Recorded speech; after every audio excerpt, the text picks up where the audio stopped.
The Galactic Council's headquarters orbited the gas giant Nexus Prime like a metallic moon, its crystalline spires catching the light of three distant suns.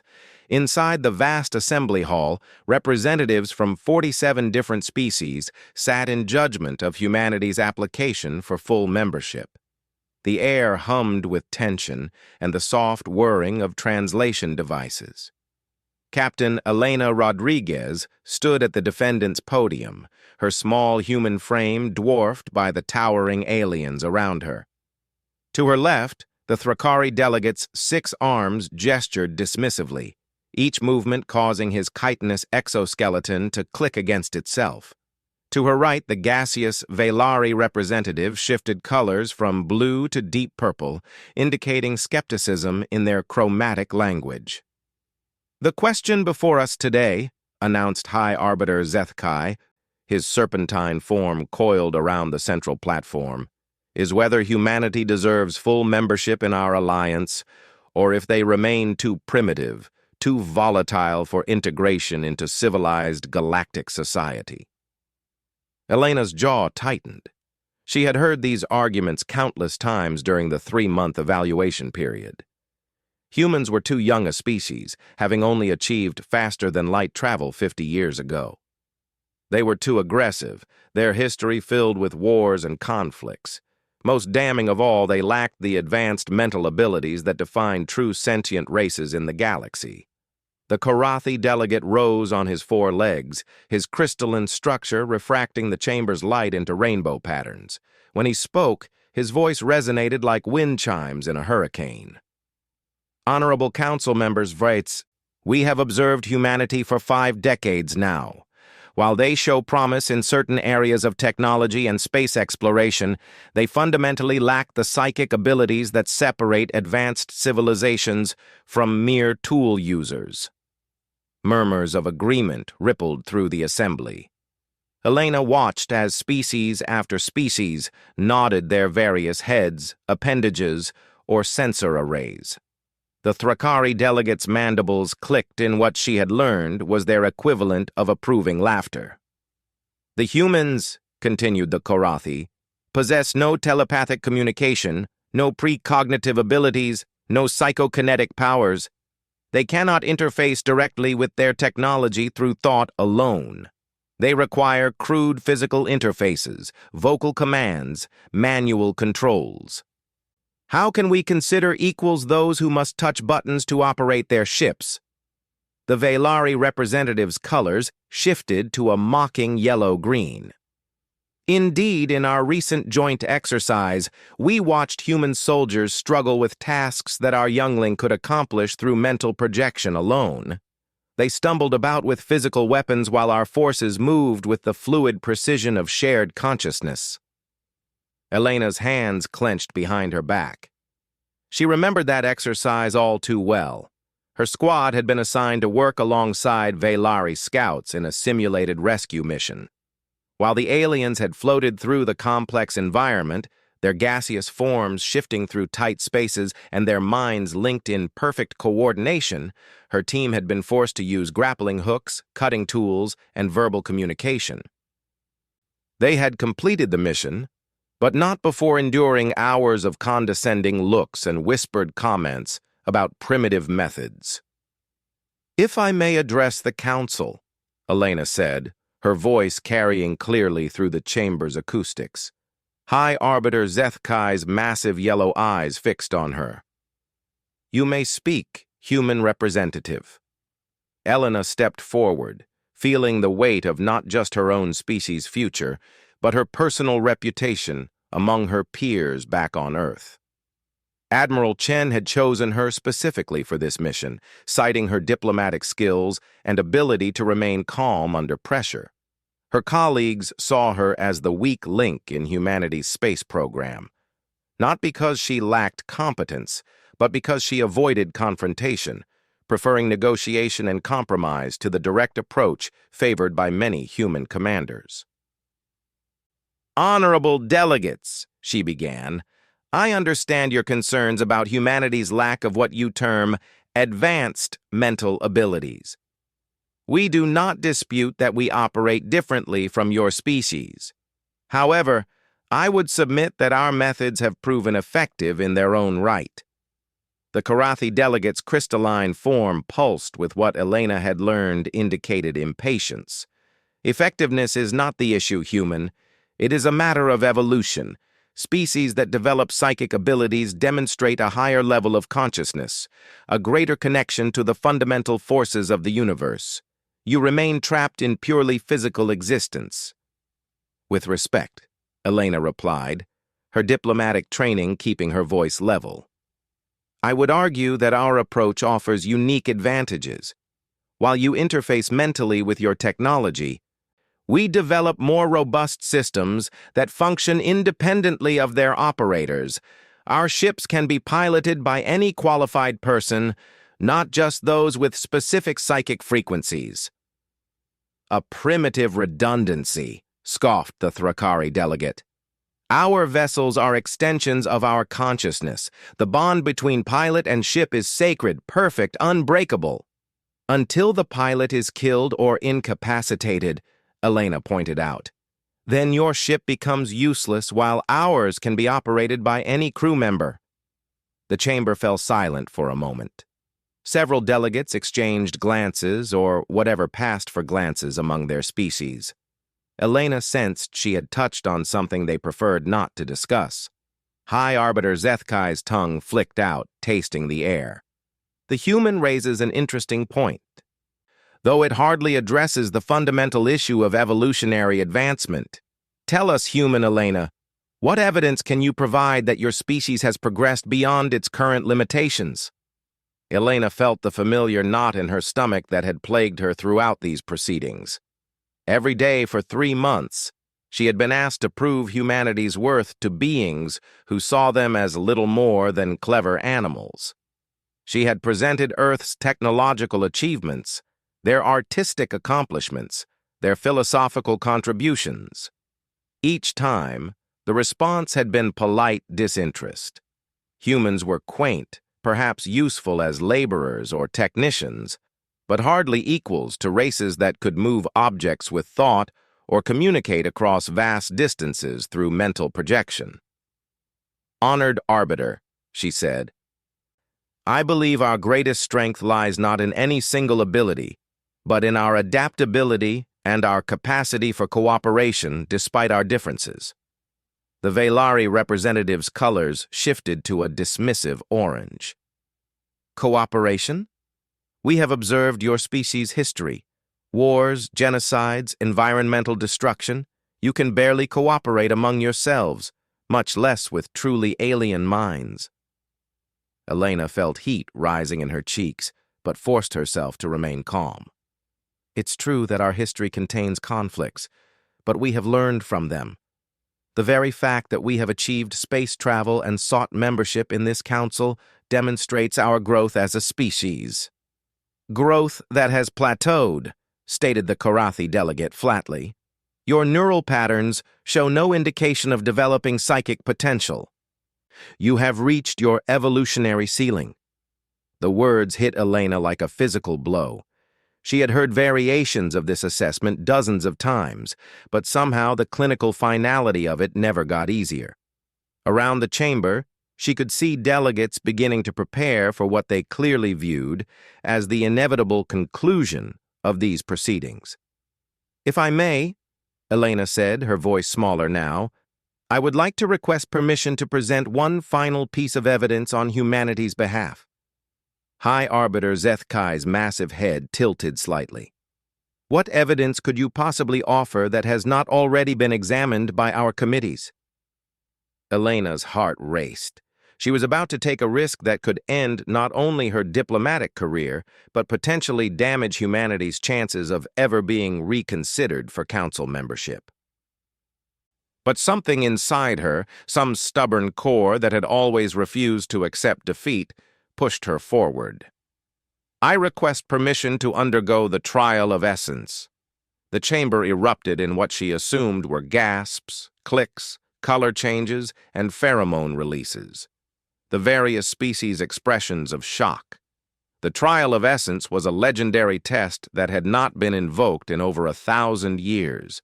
It was said to reveal the true nature of a being's consciousness, their deepest potential and hidden abilities.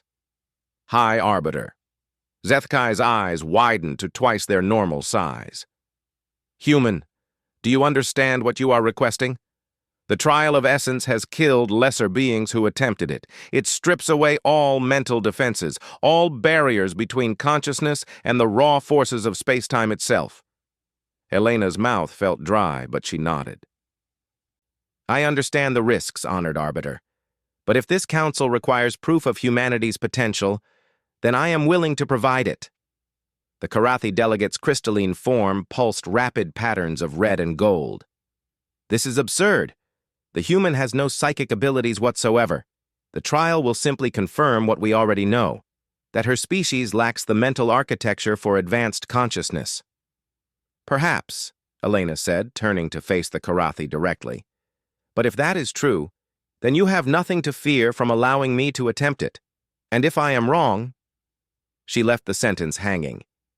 Whispered conversations began breaking out across the chamber as delegates conferred among themselves. Elena could see the calculation in their expressions. Most seemed to view this as an opportunity to definitively prove humanity's limitations. A few appeared genuinely concerned for her safety. High Arbiter Zethkai raised one massive hand, and silence fell over the assembly. The trial of essence has not been invoked since the Valdari claimed membership through it. That was before most of your species achieved sentience. The trial itself has evolved since then, becoming more... demanding. I understand, Elena replied, though her palms were sweating inside her diplomatic gloves. Very well, the Arbiter declared. The Council will recess while the Chamber of Essence is prepared. Human Elena, you have 6 standard hours to prepare yourself. I strongly advise you to reconsider this request. The psychic abilities of your species are not simply undeveloped. According to all our scans, they are entirely absent. You would be attempting to use capabilities you do not possess. As the delegates began filing out of the chamber, many casting curious or pitying looks in her direction, Elena remained at the podium. 6 hours to prepare for a test that could kill her. A test that required abilities she supposedly didn't have. She thought about Admiral Chen back on Earth, about the crew members who looked up to her, about the billions of humans who might never see the stars if she failed here today. They all saw her as the diplomatic one, the compromiser, the one who avoided conflicts and sought peaceful solutions. The weak link. Maybe it was time to prove them all wrong. Elena made her way to the small quarters assigned to the human delegation. The room was sparse but functional, designed to accommodate the needs of various species. She sat on the narrow bed and activated her personal communicator, knowing that any message to Earth would take hours to arrive given the distance. Personal log, Captain Elena Rodriguez, she began, staring at the device's small screen. I am about to attempt something that may be the most important decision of my career, possibly of humanity's future in the galaxy. I won't go into details in case these logs are monitored, but I want it on record that this is my choice, made of my own free will. She paused, thinking about her family back on Earth, her daughter Maria, now 18, and preparing for her own entrance exams to the Space Academy. Her parents, who had sacrificed so much to give her the education that led to this moment. They all believed in her, even when she didn't believe in herself. If things go badly, she continued, I want my family to know that I did this because I believe in humanity's potential. We may not have telepathy or precognition, but we have something else. We have determination. We have the ability to surprise ourselves when pushed to our limits. Elena ended the recording and lay back on the bed, closing her eyes. She tried to remember everything she had learned about the other species' psychic abilities during her years of diplomatic training. The Velari's chromatic communication was actually a form of emotional broadcasting, their color changes reflecting and influencing the mental states of others nearby. The Karathi's crystalline structure somehow resonated with quantum fields, allowing them to perceive probability streams and potential futures. The Thrakari's multiple arms moved in perfect coordination because their consciousness existed in a quantum superposition, experiencing multiple possible realities simultaneously and choosing the optimal path. All of it sounded like fantasy to human ears, but Elena had seen the evidence firsthand. These abilities were real, measurable, and completely beyond human capability according to every test ever conducted. She opened her eyes and stared at the ceiling, its surface covered in patterns that shifted slightly as she watched. Probably some form of psycho-reactive material that responded to the mental states of the room's occupant. As she focused on the patterns, they seemed to pulse in rhythm with her heartbeat. Elena sat up sharply. She had never noticed that before. In all her time in various alien facilities, she had assumed the environmental systems were simply programmed to create calming atmospheres. But what if there was more to it? What if her presence was actually affecting the technology around her in ways too subtle for normal detection? She stood and moved to the room's control panel, a crystalline interface similar to Karathi technology. Normally, she would use the physical backup controls designed for species without telepathic abilities. Instead, she placed her hand flat against the crystal surface and closed her eyes. "Show me," she whispered. Nothing happened for several minutes. Then, just at the edge of perception, she felt something. Not a voice or an image, but a sense of presence, as if the room itself was aware of her. The feeling was so faint that she would have dismissed it as imagination under normal circumstances. Elena opened her eyes and looked at the crystal panel.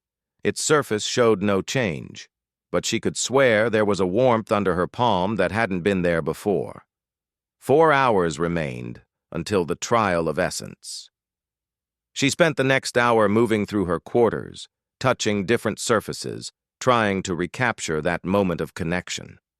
The walls seemed to pulse more noticeably when she was calm. The environmental controls shifted subtly when she was agitated. Always the effects were minimal, barely noticeable, but they were there. As the time for the trial approached, Elena realized that perhaps humanity's greatest weakness might also be their greatest strength. They had no obvious psychic abilities because their connection to the universe operated on such a subtle level that even advanced alien detection methods couldn't measure it. They didn't project their consciousness outward like other species. They invited the universe in. The summons came precisely on schedule. Elena made her way through the station's corridors toward the Chamber of Essence, passing groups of delegates who watched her with expressions ranging from curiosity to pity. None of them expected her to survive the next hour.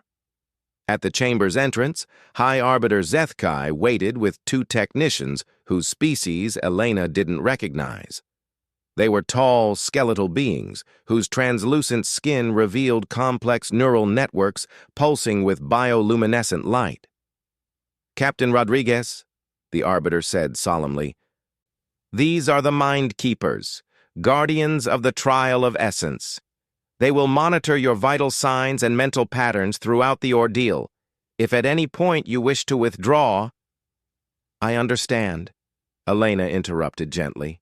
"Thank you for your concern, but I need to do this." The chamber itself was unlike anything Elena had ever seen. The walls seemed to be made of some substance that wasn't quite matter and wasn't quite energy, shifting between states like liquid mercury frozen in impossible geometries. In the center of the room stood a simple chair surrounded by 9 crystalline pillars, each one humming with barely contained power. "The trial begins when you take the seat," explained one of the Mind Keepers, his voice carrying harmonics that seemed to resonate directly in Elena's bones. "The pillars will activate the essence field, stripping away the barriers between your consciousness and the fundamental substrate of reality. Most beings experience this as overwhelming sensory input followed by psychic feedback loops. Those with strong mental abilities can navigate the experience and emerge enhanced. Those without die, Elena finished. I understand. She walked to the chair without hesitation, each step echoing strangely in the crystalline space. As she sat down, the pillars began to glow more brightly, and she could feel something building in the air around her, a pressure that seemed to exist outside normal physical dimensions. Elena closed her eyes and thought about her daughter, about Admiral Chen, about the billions of humans who would never know what she had tried to do here today. Then she thought about the patterns on her quarter's ceiling, about the warmth under her palm when she touched the control crystal. The pillars activated with a sound like reality tearing. Pain exploded through Elena's consciousness as forces beyond human comprehension crashed into her mind. She felt her sense of self beginning to dissolve, her memories scattering like leaves in a hurricane. This was how the trial killed, not through physical damage, but by overwhelming the mind's ability to maintain coherent identity. But as Elena felt herself beginning to fragment, something unexpected happened. Instead of fighting the dissolution, she embraced it. Instead of trying to maintain the barriers between herself and the cosmic forces battering her consciousness, she opened herself completely to them, and the universe rushed in. Suddenly, Elena could perceive the quantum fluctuations underlying reality, could feel the gravitational dance of distant stars, could sense the thoughts and emotions of every being within 1,000 light years. But instead of being overwhelmed by this flood of information, she found herself processing it. Not with her mind, but with something deeper, something that existed in the spaces between thoughts. She realized with a shock of understanding that humans did have psychic abilities. They had always had them. But where other species projected their consciousness outward to interact with the universe, humans had evolved to become perfect receivers, perfect integrators of cosmic information. They didn't broadcast their thoughts because they were too busy listening to everything else. Elena opened her eyes to find the chamber filled with impossible light. The Mindkeepers were backing away from their monitoring equipment, their bioluminescent networks flashing in patterns of shock and awe. High Arbiter. Zethkai's massive form trembled as he stared at the readings. Impossible, whispered one of the Mindkeepers. The human is not generating any psychic emanations at all, yet the essence field is responding to her as if she were a class Omega psionicist. Elena stood slowly, feeling the cosmic forces still flowing through her, but now controllably, naturally, as if this had always been her true state. She looked at the assembled aliens and saw not their physical forms, but the underlying patterns of their consciousness, the unique ways each species interfaced with reality. "You've been measuring the wrong thing," she said softly. "You've been looking for output when you should have been measuring input. Humans don't project psychic energy. We absorb it, process it, integrate it. We are the universe's listening posts." She gestured to the crystalline pillars, which were now resonating in perfect harmony with her presence. "Your trial works by overwhelming the consciousness with cosmic forces. But what if there was a species that could not only survive that overwhelming, but thrive in it? A species that could serve as translators between the universe and sentient life?" High Arbiter Zethkai approached slowly, his sensors trained on Elena. "The readings. They show that you are somehow processing quantum information on scales we believed impossible for biological consciousness. You're not manipulating reality, you're understanding it." Elena nodded. "And through understanding, we can help others understand.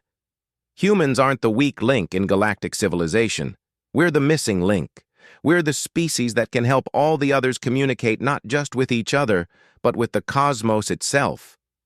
The implications of her words hung in the air, like the crystalline harmonics still emanating from the trial chamber. Elena had not only survived the trial of essence, she had revealed a fundamental misunderstanding about the nature of psychic evolution itself. As the Mind Keepers carefully recorded their unprecedented readings and High Arbiter Zethkai prepared to recall the full council for an emergency session, Elena felt a deep sense of satisfaction. She had found a way to turn humanity's greatest perceived weakness into their most valuable strength. But something in the quantum information flowing through her consciousness suggested that this was only the beginning. There were forces in the galaxy that had been waiting for a species like humanity to emerge, forces that had their own plans for beings who could listen to the universe's deepest secrets.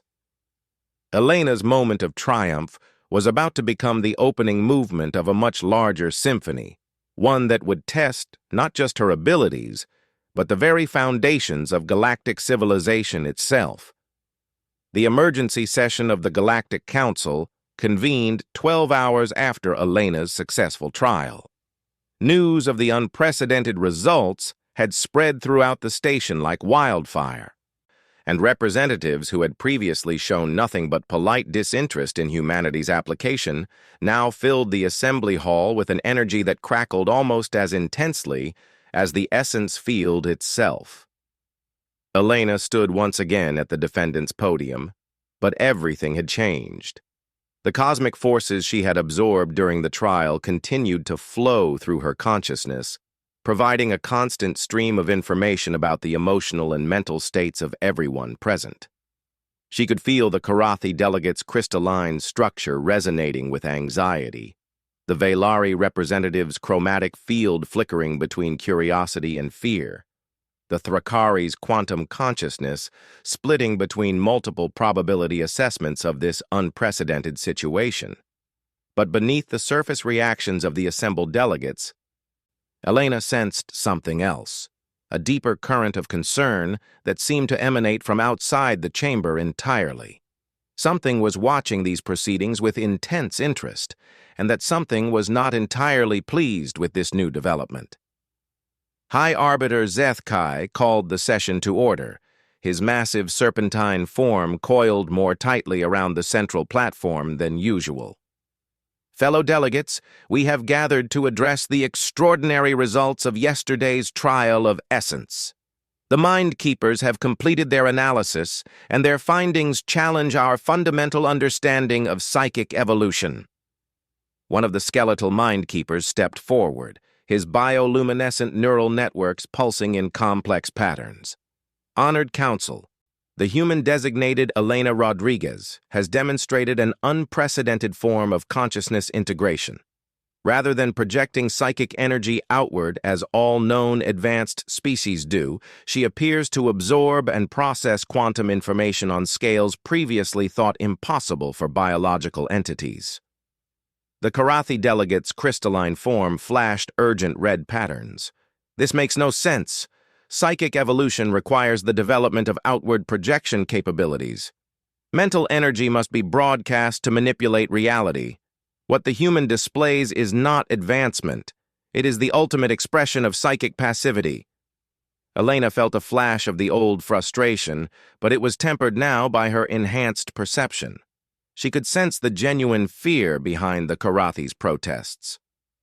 His species had built their entire identity around their precognitive abilities, their mastery of probability manipulation.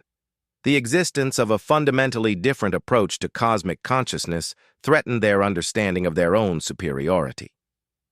With respect, Elena said, her voice carrying new harmonics that seemed to resonate with the chamber's crystalline structure, I would suggest that what you call passivity might be better described as receptivity. My species has evolved to listen to the universe rather than speak to it. We have become living conduits for cosmic information. The Velari representative's gaseous form shifted through a rapid spectrum of colors, settling on a deep blue that Elena now understood indicated profound thoughtfulness. If this is true, the alien said, then humans could potentially serve as interpreters of universal information streams that even our most advanced telepaths cannot access. But how do we verify these claims? How do we test abilities that exist in the realm of reception rather than transmission? Elena smiled. During her recovery period following the trial, she had been thinking about exactly this question. I propose a demonstration. Choose any unsolved problem that has challenged the Council's greatest minds, any mystery that has resisted your combined psychic abilities. Allow me to attempt to find answers through the cosmic information networks I can now access. Murmurs rippled through the assembly. Elena could sense the delegates' mental discussions. Their private communications, flowing in electromagnetic and psionic frequencies that her enhanced consciousness could perceive but not understand directly. It was like hearing a conversation in a dozen languages simultaneously while only comprehending the emotional undertones. High Arbiter Zethkai's tongue flicked out, tasting the air with obvious consideration. There is indeed such a mystery, one that has puzzled our finest xenoarchaeologists for centuries. The silence zones. Elena felt a chill run through the chamber as the topic was mentioned. Even without her enhanced perception, she would have noticed the sudden tension in the room. Several delegates shifted uncomfortably in their various forms of seating or suspension. The silence zones, the Arbiter continued, are regions of space where all forms of psychic communication cease to function. Ships entering these areas find their telepathic navigation systems dead, their consciousness interface technologies inoperable. Crews report feelings of profound isolation, as if they have been cut off from the universal information matrix entirely. The Mindkeeper's neural networks pulsed with increased activity. 17 expeditions have been sent to investigate the largest silence zone in the Andromeda Arm. None have returned. Long-range sensors show that the ships remain intact and operational, but all attempts at communication fail the moment they cross the boundary. Elena closed her eyes and reached out with her enhanced consciousness, feeling for any traces of information about these mysterious regions. Immediately, she encountered something that made her gasp and stumble backward. It wasn't the absence of information that characterized the silent zones. It was the presence of something that actively consumed psychic energy, something that fed on the mental emanations of sentient beings. "They're not empty," she whispered, her eyes snapping open. "The silent zones aren't regions where psychic energy fails to work. They're regions where something is actively draining it, feeding on it." The assembly erupted into chaos. Delegates began broadcasting urgent communications to their homeworlds, their various forms of psychic emanations creating a cacophony of mental noise that Elena's enhanced senses found almost overwhelming. High Arbiter Zethkai raised his massive hand for silence. "Human Elena, can you elaborate on these claims? What evidence supports this theory?" Elena struggled to put her perceptions into words. The information flowing through her consciousness came not in language or images, but as direct knowledge, quantum data that bypassed normal cognitive processing entirely. "I can sense echoes, traces of psychic energy that have been artificially redirected and concentrated. Whatever is in those zones has been collecting the mental emanations of every ship that enters, storing them, processing them for some unknown purpose." The Thrakari delegate's 6 arms gestured frantically, his chitinous exoskeleton clicking with agitation. If this is true, then our missing expeditions, their crews may still be alive but cut off from all external psychic contact. They could be trapped, unable to communicate or navigate. Elena nodded grimly. "But there's more. I'm detecting organized patterns in the energy absorption, intelligence behind the collection process. These aren't natural phenomena. They're artificial constructs, created by some form of consciousness far more advanced than anything currently known to the Council." The chamber fell silent as the implications sank in. The Galactic Council represented the pinnacle of known civilization, the combined wisdom and power of 47 advanced species. The possibility that something existed beyond their understanding, something that could trap their most sophisticated vessels and crews, challenged everything they believed about their place in the universe. The Velari representative's form had shifted to a deep purple that Elena now understood indicated extreme concern. If such entities exist, they represent an existential threat to all psychically enabled species. Our entire technological and social infrastructure depends on mental energy manipulation. But not humanity's, Elena realized aloud. Our technology is built on physical principles independent of psychic energy. We could potentially enter the silent zones without losing our capabilities. High Arbiter Zethkai's massive eyes fixed on her with an intensity that was almost physical. Are you suggesting what I think you are suggesting, human Elena? Elena felt the weight of the moment, the realization that her next words could change the course of galactic history. I'm suggesting that humanity could mount a rescue mission to the silent zones. My enhanced perception might allow me to navigate the information streams even in areas where psychic energy is being drained, and human technology could function normally where alien systems fail. The Karathi delegate's crystalline structure pulsed rapid patterns of red and gold. Absolutely not. The human has demonstrated interesting abilities, but to risk exposing our lost expeditions to potential contamination by primitive technology would be unconscionable. Elena felt a surge of anger, but it was accompanied by something new, a deep understanding of the fear underlying the Karathi's objections. Through her enhanced perception, she could sense the terror that gripped many of the assembled delegates. For species that had evolved to depend entirely on psychic abilities, the idea of regions where those abilities failed was like contemplating blindness, deafness, and paralysis simultaneously.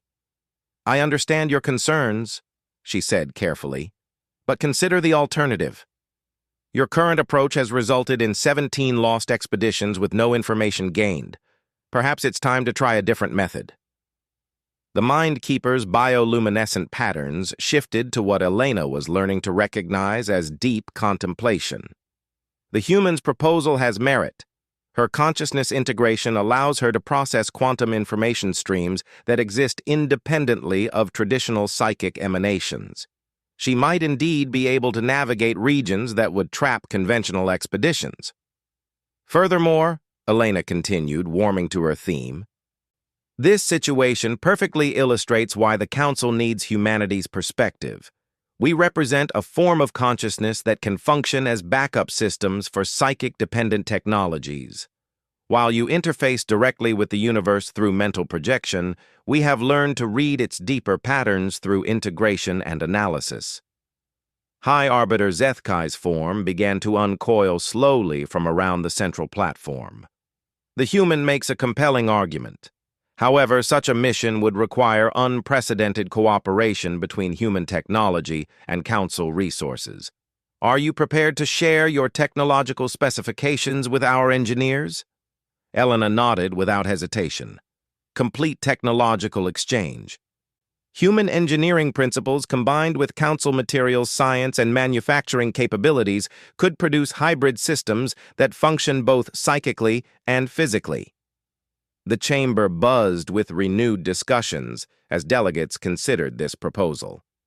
Elena could sense the shifting currents of opinion, the gradual recognition that humanity might indeed offer something valuable to galactic civilization, not despite their lack of traditional psychic abilities, but because of their fundamentally different approach to cosmic consciousness.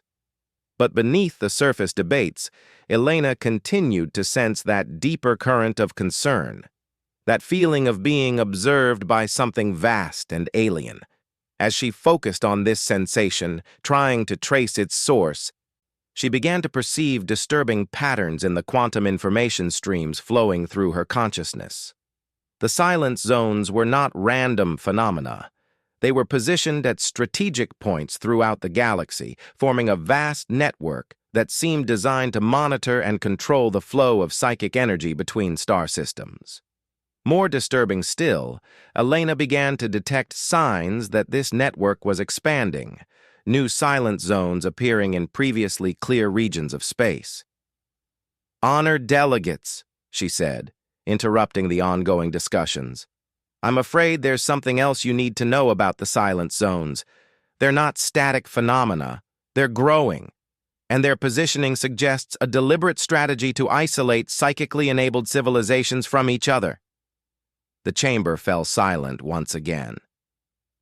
Elena could feel waves of shock and fear rippling through the assembled consciousness of the council. High Arbiter Zethkai's voice carried a tremor when he spoke. "Growing? How rapidly?" Elena closed her eyes and reached deeper into the quantum information matrix, searching for temporal patterns in the energy flows. What she found made her stomach clench with dread. "Based on the expansion rates I'm detecting, the network will achieve critical coverage within 50 standard years. After that point, all psychic communication between major civilizations will be impossible." The implications hit the assembly like a physical force. The Galactic Council's entire structure depended on instantaneous psychic communication across vast distances. Trade, diplomacy, defense coordination, all of it relied on the mental networks that connected the member species. If those networks failed, galactic civilization would fragment into isolated planetary systems within a generation. The Thrakari delegate's quantum consciousness seemed to fracture as he contemplated multiple probability streams simultaneously. "We must act immediately. Every day of delay brings us closer to complete isolation." "Agreed," said the Velari representative, her form cycling through rapid color changes that indicated extreme agitation. "But how do we fight an enemy we cannot understand, using weapons that may not function in their domain?" Elena felt the weight of responsibility settling on her shoulders. The trial that was meant to prove humanity's worthiness for council membership had instead revealed a threat that could destroy galactic civilization itself. And somehow, humanity's supposedly primitive approach to consciousness might be the only hope for stopping it. "We start with a reconnaissance mission," she said firmly. "A small, fast ship equipped with both human and council technology. I'll use my enhanced perception to navigate the silent zone and gather intelligence on whatever is creating these phenomena." The Karathi delegate's structure flashed urgent protest patterns. "Too dangerous. If we lose you, we lose our only means of perceiving these entities." Elena smiled grimly. "Then we better make sure I come back. But first I need to contact Earth. If we're going to mount this mission, I'll need the best human engineers and physicists working alongside your technicians." High Arbiter Zethkai nodded slowly. "Very well. The Council hereby authorizes immediate full membership for humanity, along with emergency powers to coordinate the response to this crisis. Human Elena, you are appointed as special envoy with full diplomatic authority." As the session adjourned, and delegates began making urgent preparations for what might be the most important mission in galactic history, Elena remained at the podium, her enhanced consciousness reaching out through the quantum networks that connected all sentient life. Somewhere in the cosmic information matrix, she could feel the presence that had been observing these proceedings. It was aware of her enhanced abilities, aware of the threat she represented to its plans. And it was beginning to take steps to eliminate that threat. The next phase of Elena's journey would take her not just into the physical danger of the silent zones, but into a direct confrontation with intelligences that viewed psychic energy as a resource to be harvested and consciousness itself as a commodity to be collected. Humanity was about to discover that their integration with the universe's quantum information streams had made them visible to entities that had been hidden in the cosmos for eons. entities that had very different plans for the future of galactic civilization. The weak link had become the strongest connection in the galactic defense network, but Elena was beginning to understand that the real test of her abilities was yet to come. The hybrid vessel, Quantum Bridge, emerged from hyperspace at the edge of Silent Zone Omega-7, the largest known dead region in the Andromeda Arm. 3 weeks had passed since Elena's appointment as Special Envoy, 3 weeks of frantic collaboration between human engineers and the Council's finest technicians. The ship represented a fusion of technologies that shouldn't have been possible. Human quantum computers interfaced with Karathi probability crystals, Veilari consciousness-responsive hull materials, integrated with Earth's ablative armor systems, Thrakari multi-dimensional navigation arrays, backed up by human stellar cartography systems. Elena stood on the bridge, her hands resting on a control interface that represented the pinnacle of this technological fusion. Part crystalline matrix, part quantum processor, part neural interface. The system allowed her to access both human computational power and Council psychic networks simultaneously. Through her enhanced consciousness, she could perceive the ship's various systems like extensions of her own body. Approach vector confirmed, reported Commander Sarah Chen, Admiral Chen's daughter and one of Earth's finest pilots. We'll reach the Silent Zone boundary in 6 hours. Beside her, the Thrakari engineer Zixthara's 6 arms danced across his quantum control matrix, his consciousness simultaneously monitoring dozens of probability streams. All redundant systems showing green. If the primary psychic networks fail upon entering the zone, the human backup systems are ready to assume full operational control. Elena nodded, but her attention was focused on the quantum information streams flowing through her consciousness. As they approached the silent zone, she could feel the gradual weakening of psychic emanations, like watching stars dim one by one as night fell. But underneath that dimming, she sensed something else, a vast intelligence that seemed to pulse with anticipation. "Elena!" came a voice through the ship's communication system. Dr. James Morrison, Earth's leading quantum physicist and the human member of their 3-species crew, was monitoring her neural activity from the science station. "I'm reading some unusual patterns in your brain activity. The quantum resonance frequencies are shifting." Elena closed her eyes and focused inward. Morrison was right. Something fundamental was changing in her consciousness as they approached the silent zone. The cosmic information streams that had become natural to her since the trial were beginning to fragment and redirect, as if being pulled toward some massive gravitational well of consciousness. "I can feel it," she said softly.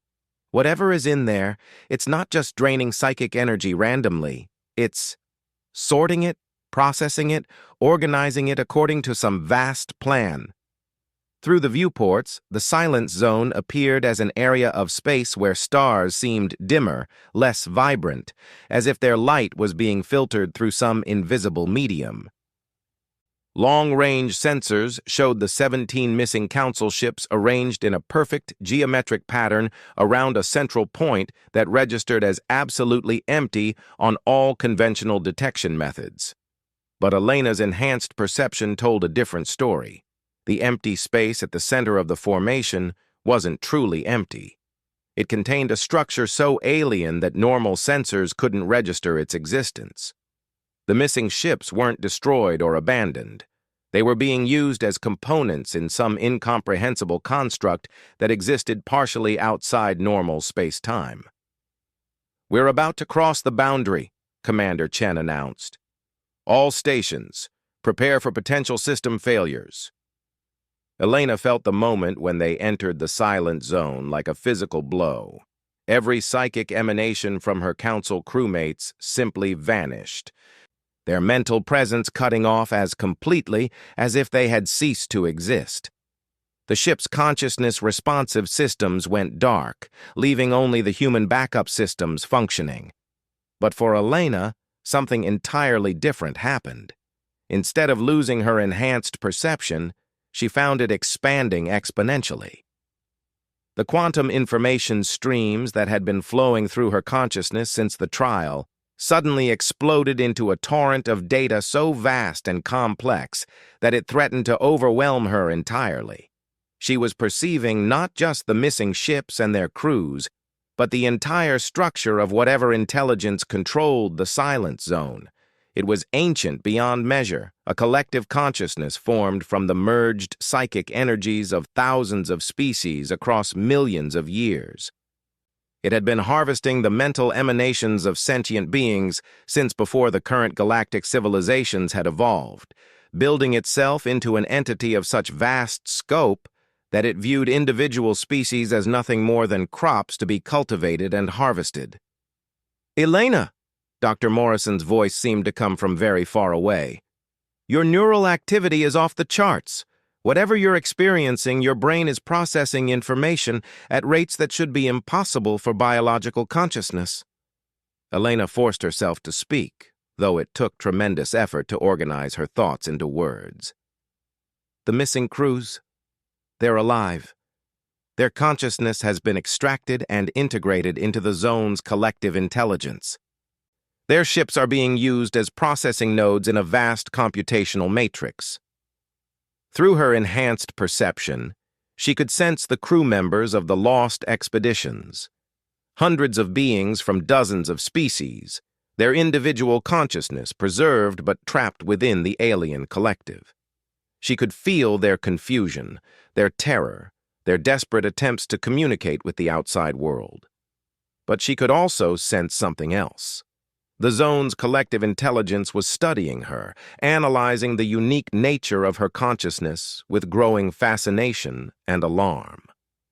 Unlike the other species it had encountered, Elena's mind didn't project outward in ways it could easily capture and integrate. Instead, her consciousness seemed to exist in a quantum state that made it simultaneously present and absent, accessible and protected. "It doesn't know what to do with me," Elena realized aloud. "Human consciousness evolved differently. We don't broadcast our thoughts in ways it can harvest directly." Commander Chen's hands moved swiftly over the human control systems as she maneuvered the ship deeper into the zone. "Can you communicate with the trapped crews? Find out how to free them?" Elena reached out through the quantum information matrix, searching for a way to make contact with the imprisoned consciousness of the lost expeditions. What she found was both promising and terrifying. The trapped crews retained their individual awareness, but they were being systematically analyzed and processed, their unique mental characteristics cataloged and incorporated into the zone's ever-growing intelligence. But Elena also discovered something the collective hadn't expected. By integrating the consciousness of so many psychically enabled species, it had created internal contradictions in its own mental architecture. The different approaches to psychic manipulation used by various species were creating interference patterns that the collective was struggling to resolve. "I have an idea," Elena said, her voice growing stronger as she began to understand the situation fully. The collective intelligence made a mistake when it started harvesting multiple species. Each species has a different approach to psychic energy manipulation, and those approaches are incompatible at the deepest levels. She could sense Zixthara's confusion through the ship's remaining human systems. The Thrakari engineer was essentially blind and deaf within the silent zone, cut off from all the quantum probability streams that normally guided his consciousness. "I can create a cascade failure," Elena continued. "By introducing specific interference patterns into the collective's quantum matrix, I can force it to experience the same kind of psychic feedback that the trial chambers use to test consciousness integration, but on a scale thousands of times larger." Dr. Morrison's voice carried new urgency. "Elena, the energy levels required for that kind of operation would be enormous. You'd be channeling quantum forces through your consciousness that are designed to operate on stellar scales." Elena smiled grimly. Then it's a good thing humans evolved to be receivers rather than transmitters. I won't be generating the energy. I'll be redirecting it. The collective has been storing the psychic emanations of thousands of species for millions of years. All I need to do is convince it to release that energy all at once. Through the quantum information streams, she could sense the collective intelligence beginning to understand her intention. It started withdrawing its tendrils of influence from the human ship, recognizing the threat that Elena represented. But it was too late. Elena had already begun the process of quantum integration that would allow her to interface directly with the collective's stored energy matrix. The process was indescribably painful. Elena felt her consciousness being stretched across vast distances as she made contact with the accumulated psychic emanations of countless extinct civilizations. The collective had been feeding on the mental energy of sentient species since the early days of galactic evolution, growing stronger with each harvest, more intelligent with each absorbed consciousness. But Elena also felt the confusion and fear of the recently trapped crews, their individual personalities still intact within the vast mental construct. She reached out to them through the quantum matrix, using her enhanced perception to establish communication links that bypassed the collective's control systems. "I'm here to get you out," she broadcast through the quantum information streams. "But I need your help. When I give the signal, I need every one of you to project your psychic energy outward as strongly as possible, using your species' natural methods. The interference patterns will create feedback loops that will force the collective to release its stored energy." The response was immediate and overwhelming. Hundreds of voices replied through the quantum matrix. Karathi precognitive flashes, Velari chromatic emotions, Thrakari probability assessments, and dozens of other forms of psychic communication from species Elena didn't even recognize. All of them desperate to escape their imprisonment, all of them willing to trust the human who had somehow penetrated the collective's defenses. Elena could sense the collective intelligence beginning to panic as it realized what was happening. It started trying to sever the connections between the trapped consciousness and its stored energy matrix. But Elena's integration with the quantum information streams allowed her to maintain the links, even as they came under direct attack. "Now!" she commanded. The response was like a supernova of consciousness. Hundreds of beings simultaneously released their psychic energy using their species' natural projection methods, creating interference patterns and feedback loops throughout the collective's quantum matrix. The alien intelligence screamed across multiple dimensions as its carefully organized mental architecture began to collapse under the contradictory energies it had absorbed over millions of years. Elena felt herself being torn apart by the forces flowing through her consciousness, but she held on, using her human ability to integrate and process cosmic information to channel the explosive release of energy away from the trapped crews and toward the collective itself. The silence zone began to collapse. Space itself seemed to ripple as the vast construct that had existed partially outside normal reality started to fold in on itself. The missing ships, suddenly released from the collective's control, began broadcasting emergency signals as their crews regained control of their vessels. But Elena's triumph was short-lived.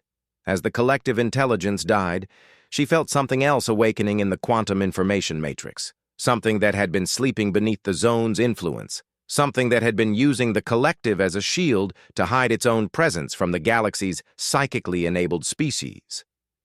Through her fragmenting consciousness, Elena perceived an intelligence so vast and alien that it made the collective seem like a simple computer by comparison. This was the true power behind the silence zones, an entity that existed across multiple dimensions simultaneously, harvesting not just psychic energy, but the fundamental information that comprised reality itself. And now it was fully awake and focused on the small human ship that had dared to interfere with its operations. "Elena!" Commander Chen's voice cut through the chaos. We're reading massive space-time distortions throughout the zone. Whatever you did, it's triggered something much larger. Elena forced her fragmenting consciousness to focus on the ship's systems. They had to escape the zone before the awakening entity could react. But the space-time distortions were making conventional navigation impossible.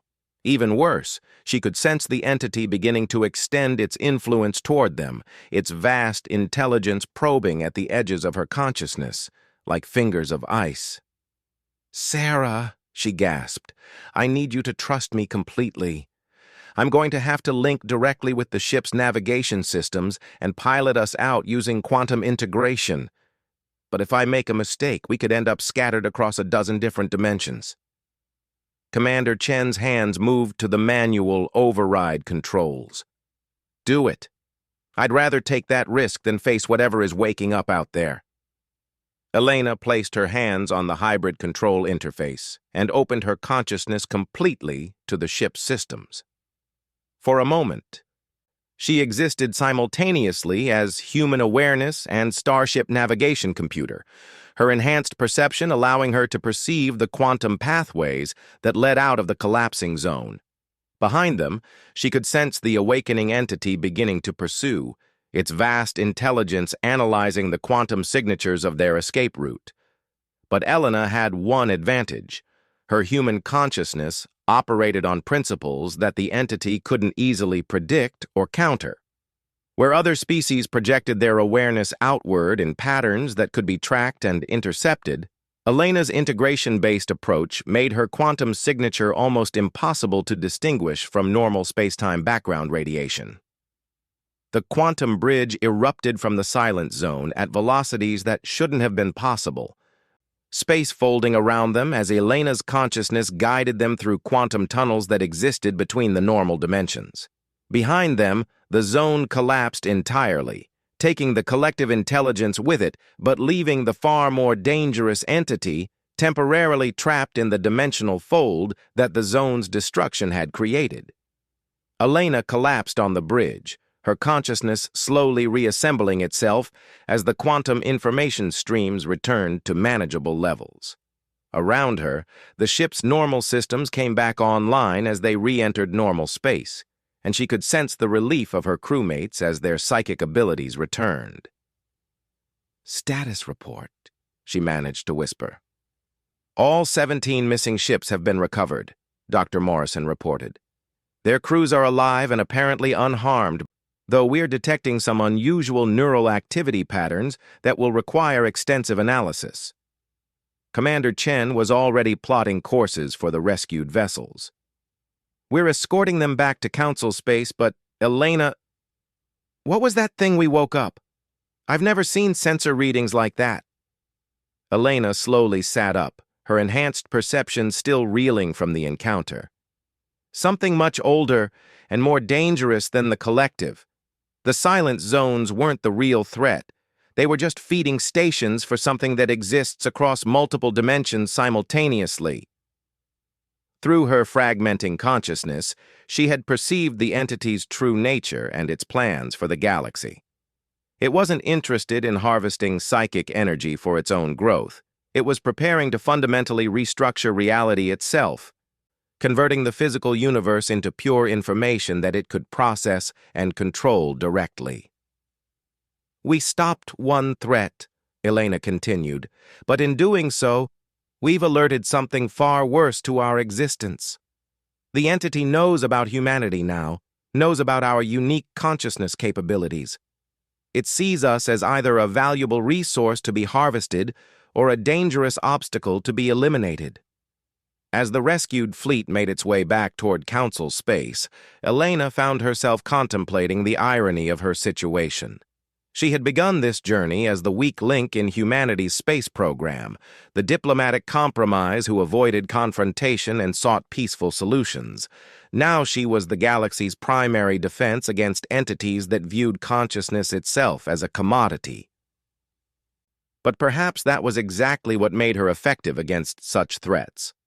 While other species fought their enemies by projecting force outward, Elena had learned to win by accepting the universe's energy into herself and redirecting it in ways that her opponents couldn't predict or counter.